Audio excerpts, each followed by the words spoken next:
for a number of years now, and I could go back to at least 20. We have, for funding of roads and bridges in Louisiana, we have something called the Transportation Trust Fund, approved by the voters several years ago. The money is derived from a fuel tax, and that is what the Department of Transportation and Development has to use to do maintenance and construction of our roads. That being said, it's a restricted fund. It's one of what we call of our dedicated funds.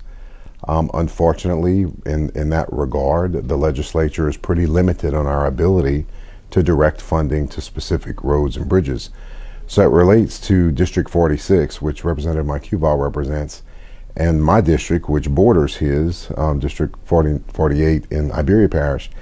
We have struggled with that process. There is a highway priority program.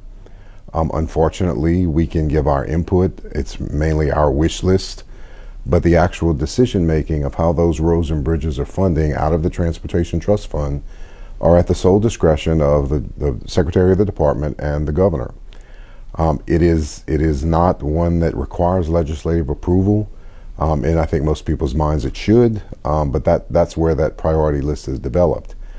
In addition, the 16 cents of fuel tax, actually if you add up 4 cents from many years ago, 20 cents of fuel tax is certainly what goes into that fund, and that generates about $650 million. It should be enough to do a great deal of work. Unfortunately, it is not spread evenly because of the hierarchy.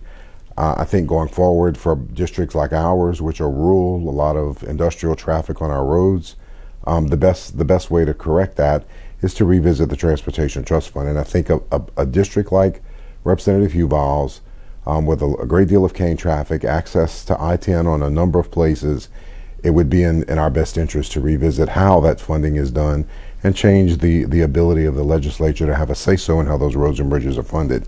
Today that doesn't exist, and it's frustrating to all of us.